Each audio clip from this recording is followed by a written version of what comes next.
Muy buenas tardes, bienvenidos de nuevo a Negocios Televisión, bienvenidos al espacio de las noticias del día, pendientes ya de la actualidad, mirando a la última hora, por supuesto, con el foco puesto en Oriente Medio, maniobras de China y de Rusia por primera vez en el Océano Pacífico. Vamos a contarles también el ultimátum de Zelensky. Está hablando incluso ya de desarrollar armas nucleares en su territorio en Ucrania, según publicaba en las últimas horas el diario Bild, y también mirando a la Unión Europea, en concreto sobre el tema de inmigración, con declaraciones en los próximos minutos por parte de Ursula von der Leyen. También se espera, por cierto, al jefe de la OTAN, se espera al secretario general Mark Rutte. En medio de todas estas tensiones empezamos hablando de Oriente Medio, y es que el Canal 12, el canal israelí, está informando de que el líder de Hamas, Yahya Sinwar, se habría estado escondiendo con los rehenes que fueron recuperados por las FDI el 31 de agosto después de ser ejecutados por sus captores. La cadena especula si esta es la razón por la que Sinwar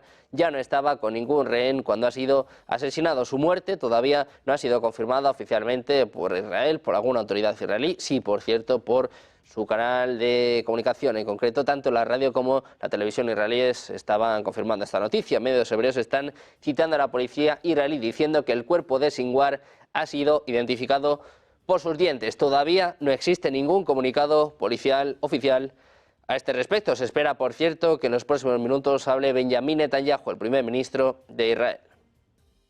Por su parte, las FDI y las fuerzas de defensa israelíes han informado a la Casa Blanca y al Consejo de Seguridad Nacional de Estados Unidos sobre la eliminación del jefe de Hamas, del jefe del Politburó del movimiento palestino de Hamas, Yahya Sinwar. Es lo que está informando Sky News Arabia, citando una fuente. Dice que la Casa Blanca y el Consejo de Seguridad Nacional fueron informados por el ejército israelí sobre la operación durante la cual Sinwar fue asesinado. Es lo que apunta una fuente del canal de televisión del Departamento de Defensa de Estados Unidos. El presidente Joe Biden está siendo informado de la investigación israelí sobre si el líder de Hamas, Yahya Sinwar, fue asesinado durante una operación en la Franja de Gaza. Es lo que confirma una fuente estadounidense. Mientras tanto, en Estados Unidos se está informando de explosiones en bases. En concreto, fuentes locales hablan de varias explosiones procedentes de la base estadounidense de la ciudad Al-Sadadi, situada al sur de la provincia de Al-Hasaka, en el noreste de Siria. Las causas de las explosiones todavía se desconocen. Varios medios, en concreto la agencia ISNA, habla de que se escucha una explosión en las cercanías de la base estadounidense en los suburbios de Al-Hasaka, ubicado en el norte de Siria. Según ISNA, hoy por la tarde jueves se escuchó el sonido de una explosión cerca de la base estadounidense en la ciudad de Al-Sadadi, en los suburbios de Al-Hasaka, situados en el norte de Siria. Aún no hay informes sobre posibles víctimas de la explosión. Anoche la base, situada en el yacimiento de gas de Conico, en las afueras de Deir Echor, fue blanco de ataques con misiles. El miércoles por la noche, los grupos de resistencia atacaron con sus misiles la base estadounidense en el campo de gas de Conico, en el norte de Deir Echor, también en Siria. Por su parte, Irán habla de que dispone de un arma secreta mucho más potente que la nuclear. Es lo que declara el secretario de la Comisión de Desarrollo y Armamento del Cuerpo de la Guardia Revolucionaria Islámica, Ibrahim Rostami. La información sobre esas armas es estrictamente confidencial, señalaba esto al comentar los llamamientos a revisar la doctrina militar no nuclear ante la amenaza de lanzar un ataque contra Irán. La parte iraní no considera un problema el despliegue del sistema estadounidense ProZad en Israel, según declara el ministro de Defensa iraní, el general Ashir Nazirzadeh. Dice además que no es la primera vez que se plantea la cuestión del despliegue de sistemas antimisiles. Añade que esta vez es un elemento de guerra psicológica por parte de Israel.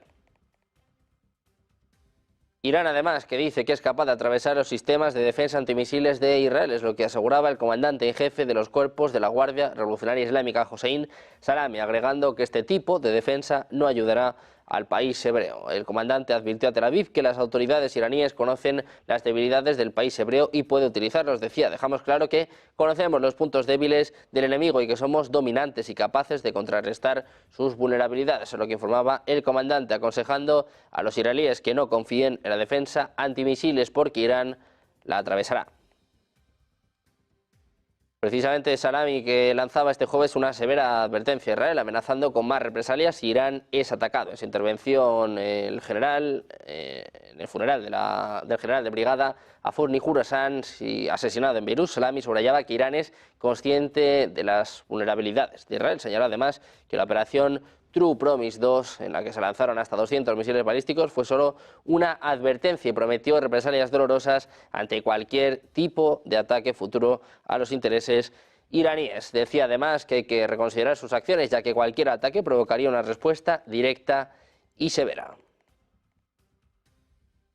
En medio de este cruce de declaraciones entre Irán e Israel, hablamos también de Rusia, que está en contacto constante con Irán, independientemente del grado de tensión en Oriente Medio. Es lo que apunta el viceministro de Asuntos Exteriores de la Federación Rusa, Sergei Ryabkov. Decía, mantenemos constantemente contactos con la parte iraní, no dependen de las fluctuaciones del barómetro político ni del grado de tensión en la región, que ahora es extremadamente alto y causa gran preocupación. Así respondía a la pregunta de si Moscú está en el lugar, en contacto con Teherán en el contexto de un posible ataque israelí de represalia. El viceministro indicó que en esta situación la exigencia de diálogo está en un nivel mayor. Dice que hay un intercambio apropiado de valoraciones y enfoques a través de varias líneas. Añade que le gustaría señalar que el objetivo de sus esfuerzos, como en cualquier situación en la que existe un peligro de escalada, es encontrar soluciones que reduzcan la situación, el peligro y, en última instancia, orientar los procesos pertinentes hacia una solución política. Hablamos también de Irán. En declaraciones realizadas este miércoles, Olaf Scholz, el canciller alemán, afirmaba que los ataques con misiles de Irán contra Israel deben ser condenados en los términos más duros posibles. Afirmaba que Irán corre peligro de incendiar toda la región. En respuesta, el portavoz del Ministerio de Relaciones Exteriores de Irán, Esmail Bakai, ha rechazado las acusaciones en una publicación en X. Decía literalmente a Scholz: señor, Irán no tiene ningún interés en jugar con fuego, a diferencia de su representante. Condenaba así a Alemania por contribuir a la inestabilidad regional a través de su apoyo a Israel. Agregó que Irán está apagando el incendio causado por sus regalos letales a Israel. Bakai también criticó a Scholz por su postura reveladoramente hipócrita, diciendo que aquellos que son cómplices y justifican el genocidio y los crímenes de guerra israelíes en la región y las violaciones del derecho internacional carecen de toda autoridad moral para predicar a otros que están soportando ese peso. Miramos también a Rusia, que advierte a Israel contra la opción, incluso hipotética, de un ataque a las instalaciones nucleares de Irán, lo que sería un acontecimiento catastrófico. Es lo que contaban los periodistas el viceministro de Asuntos Exteriores de la Federación de Rusia, Sergei Ryabkov. Decía, hemos advertido y seguimos advirtiendo repetidamente a Israel que no considere siquiera hipotéticamente la opción de un ataque a las instalaciones e infraestructura nuclear de Irán. Dice que esto sería un acontecimiento catastrófico y una completa negación de esos postulados en el terreno de garantizar la seguridad nuclear que existen. Por su parte, el presidente egipcio Abdel Fattah al-Sisi y el ministro de Exteriores iraní Abbas Araghchi acordaron este jueves desde el Cairo redoblar los esfuerzos diplomáticos para evitar caer en una guerra regional integral en Oriente Medio, mientras Teherán aguarda la anunciada respuesta de Israel a su ataque. Araghchi llegó a la capital egipcia en la primera visita de un ministro de Exteriores de Irán a Egipto en 12 años, dentro de la ofensiva diplomática realizada por la República Islámica en varios países de la región para intentar detener la escalada en Oriente Medio.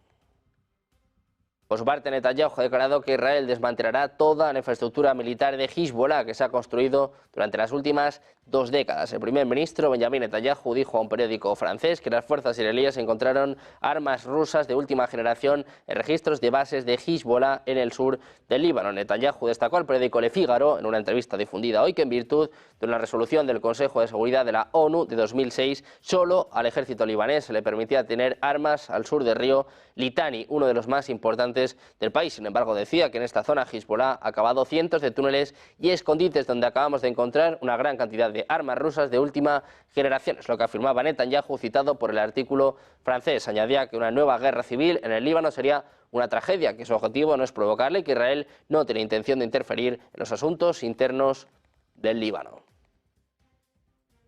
Hablamos también del secretario de Defensa de Estados Unidos, Lloyd Austin. Ha mantenido una conversación telefónica con el ministro de Defensa iraní, Yoav Gallant, en la que le instaba a seguir tomando medidas para abordar la grave situación humanitaria en Gaza. Es lo que informaba el Pentágono en un comunicado. El secretario dice, alentó al gobierno de Israel a seguir tomando medidas para abordar la grave situación humanitaria y destacó la reciente acción de Israel para aumentar la cantidad de asistencia humanitaria que ingresa a Gaza. Es lo que señala el texto oficial divulgado en la noche del miércoles por parte de Washington.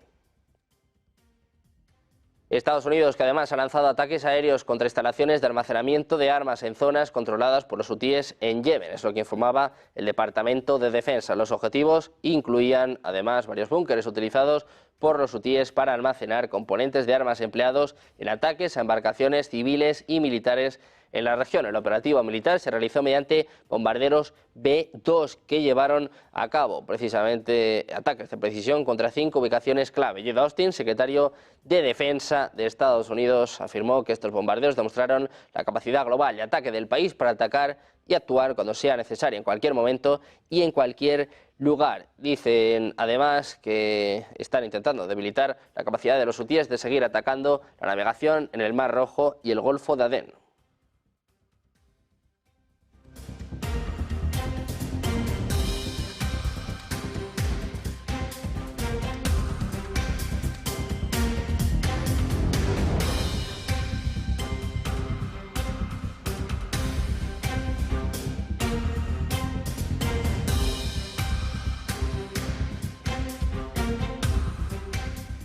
Pendientes de los hutíes, pendientes de la escalada de tensión en Oriente Medio, hoy la noticia del día, se la contábamos al inicio de este informativo, es la muerte, el posible asesinato de Yahya Sinwar, del nuevo líder de Hamas, que reemplazó a Ismail Haniyeh hace apenas unas semanas. Y ojo, porque tenemos más información por parte de fuentes de Hamas. Dicen que hay indicadores que sugieren que Sinwar ha sido asesinado en una operación israelí en Gaza. Es la primera declaración por parte de Hamas, mientras la policía israelí está confirmando en estos momentos que se han enviado imágenes dentales al laboratorio forense de la policía y que actualmente se están realizando pruebas de ADN. Dice que al terminar estos procesos podrán confirmar oficialmente la muerte de Yahya Sinwar. Fuentes de Hamas ya sugieren que ha sido asesinado en este ataque que ha tenido lugar en Gaza, en concreto en el cruce de Rafah. Decía al principio de este informativo, les contábamos precisamente que fuentes israelíes dice que hasta hace apenas unas semanas estaba escondido con 6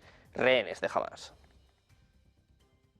Mientras tanto, los hutíes han prometido este jueves tomar represalias tras los ataques aéreos de Estados Unidos. Su oficina política condenó los ataques calificándolos de actos de agresión contra la soberanía yemení y la violación del derecho internacional. Dice que la agresión de Estados Unidos contra Yemen se produce en el contexto de una escalada israelí y estadounidense contra Palestina, Líbano y Yemen. Afirman que esta agresión de Estados Unidos no quedará sin respuesta a los ataques aéreos estadounidenses. No disuadirán a Yemen de continuar su apoyo y asistencia a Gaza y Líbano para hacer frente a la arrogancia israelí respaldada por Estados Unidos, es lo que indicaba el comunicado. Esos ataques, llevados a cabo por bombarderos B-2, tuvieron como objetivo lugares de almacenamiento de armas subterráneas en zonas controladas por los hutíes, incluidas Saná y Saada. Representaron el primer uso de bombarderos B-2 contra el grupo. En el Líbano, precisamente, el Ministerio de Exteriores noruego ha confirmado este jueves la evacuación de su embajada en Beirut por amenaza de bomba. Decía literalmente, podemos confirmar que el edificio donde, entre otras cosas, se encuentra la embajada noruega en Beirut ha recibido hoy una amenaza de bomba, es lo que apuntaba el portavoz del Ministerio en declaraciones a la radio-televisión noruega NRK. Agregó que hay un pequeño número de diplomáticos noruegos que se encuentran ahora en Beirut y todo el mundo en la embajada está a salvo. Señaló no tener informaciones sobre si la amenaza iba dirigida concretamente contra la embajada noruega o el edificio que alberga también la cadena de televisión Al Jazeera, un bufete de abogados, una cafetería y una peluquería. Decía, no lo sabemos, pero sí sabemos que las hostilidades en Líbano hacen que la situación de seguridad sea muy impredecible y tensa. Esta amenaza es otro ejemplo de ello. Precisamente en el Líbano, Hezbollah ha dicho que atacó 2 tanques israelíes en el sur del Líbano, cerca de la frontera, con misiles guiados, mientras el ejército israelí lucha contra este grupo respaldado por Irán en la zona. Los agentes de Hezbollah atacaron 2 tanques Merkava cerca de la aldea fronteriza de Labuné, con misiles guiados, causando un incendio y víctimas, es lo que apuntaba el grupo en un comunicado. No hay comentarios inmediatos por parte de las FDI.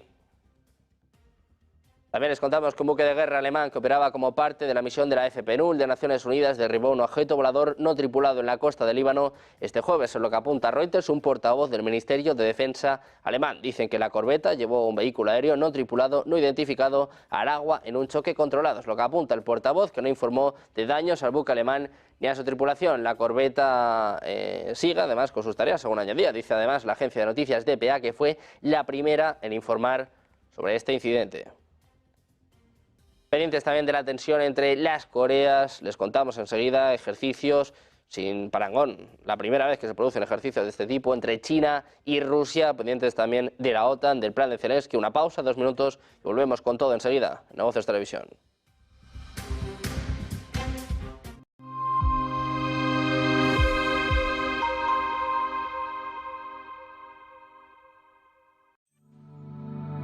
Silver Gold Patrimonio nace en 2018 con el objetivo de innovar en el mercado de los metales preciosos de inversión, ofreciendo nuevas alternativas para que cualquier persona, familia o empresa pueda entrar en el fantástico mundo de los metales de inversión de forma sencilla y acompañada por consultores expertos en el sector.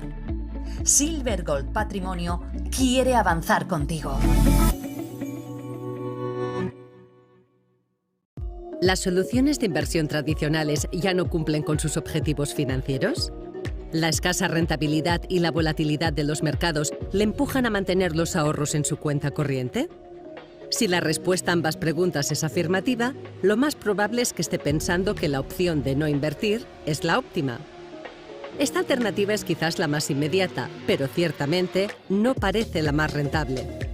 Nuestros productos de generación de rentas están diseñados para ofrecerle el equilibrio adecuado entre seguridad y rentabilidad, con el fin de aprovechar todas las oportunidades del mercado.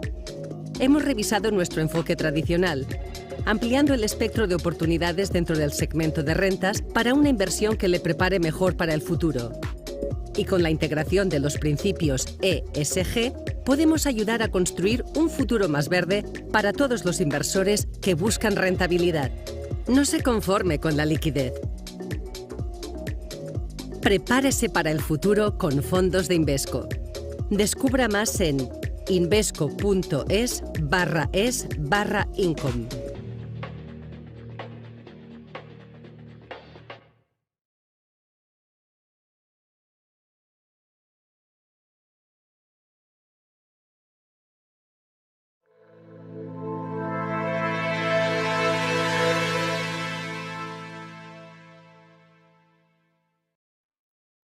Y seguimos en Negocios Televisión mirando la última hora, pendientes ahora de Corea del Norte. Ha confirmado durante este jueves que su constitución recientemente revisada define por primera vez a su país vecino, a Corea del Sur, como un estado hostil ante la intención de acabar con la reunificación de la península de Corea 2 días después de hacer estallar las carreteras y vías ferroviarias que conectaban ambos países. En concreto, la agencia de noticias norcoreana KCNA ha sostenido que la decisión de cortar físicamente las infraestructuras que conducían a Corea del Sur es una medida inevitable y legítima, tomada de acuerdo con el requisito de la Constitución, que define claramente a Seúl como Estado hostil y tiene lugar con motivo de las graves circunstancias de seguridad que llevan al borde impredecible de la guerra por las graves provocaciones, dicen, políticas y militares de las fuerzas hostiles. Esta decisión se enmarca en la separación completa y gradual de su territorio, donde ejerce su soberanía del territorio surcoreano. Dice además que los tramos de 60 metros de largo de las vías en Koson y Panmun han sido completamente bloqueados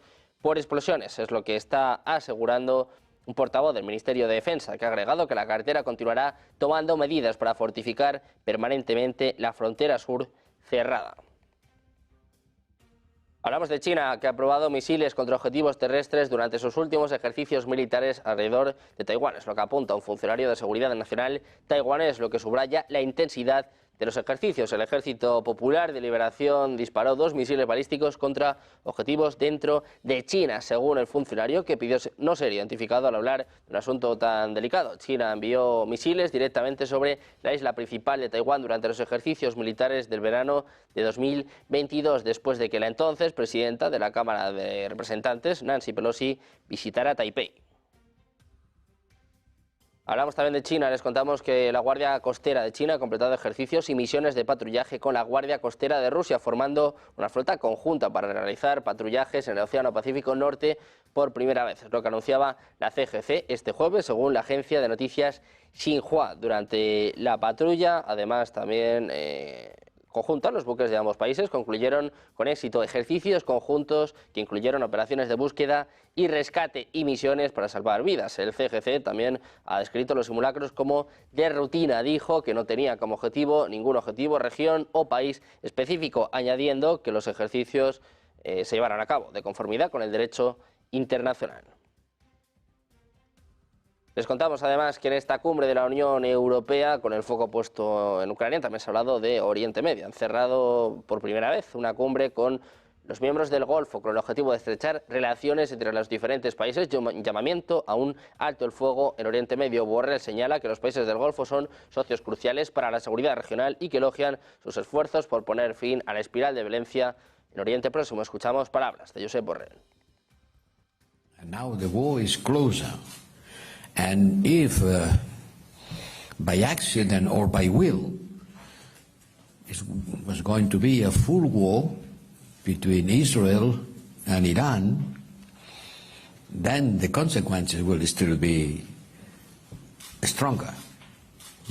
Pendientes de las palabras de Josep Borrell, hablando sobre el conflicto en Oriente Medio, sobre la escalada que sigue teniendo lugar y el papel que puede jugar Europa en este conflicto. Hoy escuchábamos también a Volodymyr Zelensky, escuchábamos al presidente ucraniano, ha sido el protagonista del día también en esta cumbre de la OTAN, que se espera, por cierto, que en los próximos minutos hable junto al secretario general, junto a Mark Rutte. Hoy Zelensky lanzaba un ultimátum. Decía que había hablado con Donald Trump, que Donald Trump, por cierto, lo había escuchado, y además que había solo únicamente dos opciones. O entraban en la OTAN o empezaban a desarrollar armas nucleares. El diario Bill, por cierto, hablaba de que Ucrania está sopesando ya llevar a cabo el desarrollo de armas nucleares para las próximas semanas. Escuchamos a Volodymyr Zelensky, al presidente ucraniano, sobre el ultimátum, las dos opciones que hay encima de la mesa.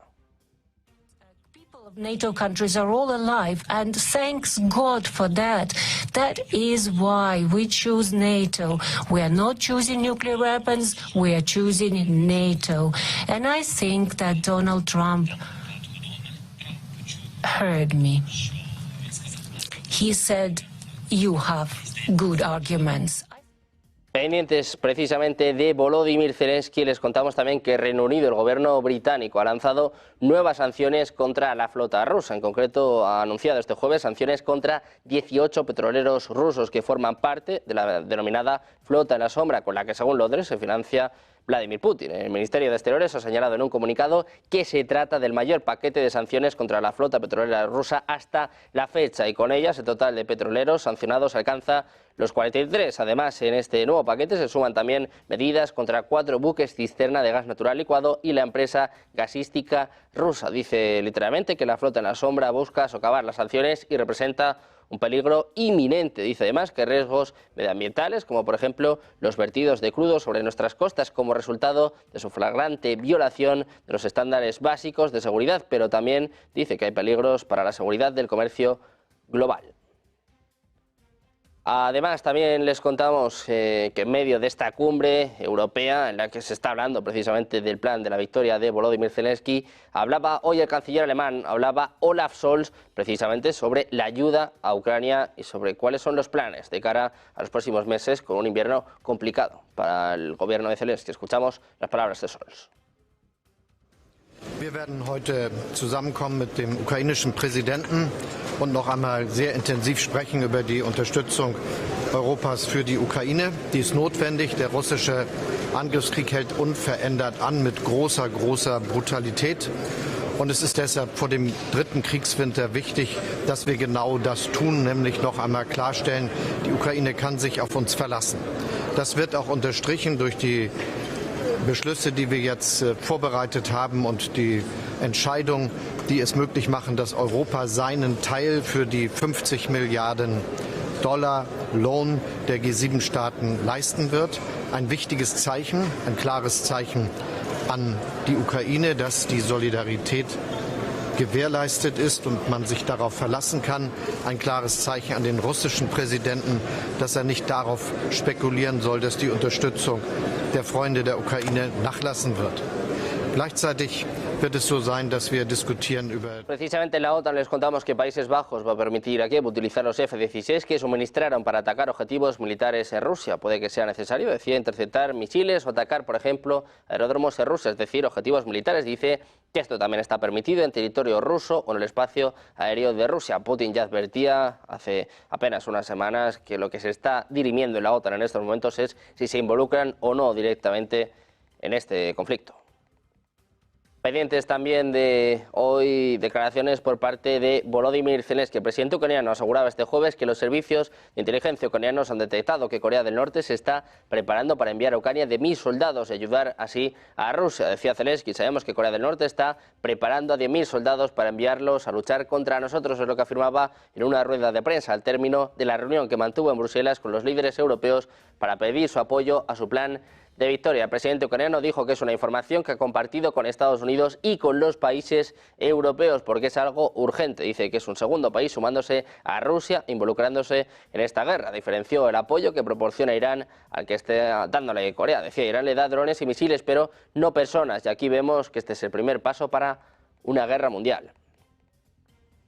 También en la OTAN hay varios países que han expresado diferentes posiciones sobre la urgencia expresada por Ucrania en su plan de la victoria para convertirse en miembro de la alianza a fin de garantizar su seguridad y la de Europa frente a Rusia, si bien respaldaron su eventual ingreso. El ministro estonio de Defensa afirmó que su país siempre ha mantenido la posición de que la única garantía de seguridad para Ucrania es que se convierta en un país de la OTAN. También ha habido declaraciones, por ejemplo, por parte del titular sueco que dice que se va a discutir esta noche, pero tenía una postura algo más tibia. En concreto, Lituania también hablaba de que puede ser un punto de no retorno. Precisamente, hablando de Ucrania, hablando del propio Zelensky, de su plan de la victoria, llega el momento de escuchar a Rutte y a Zelensky.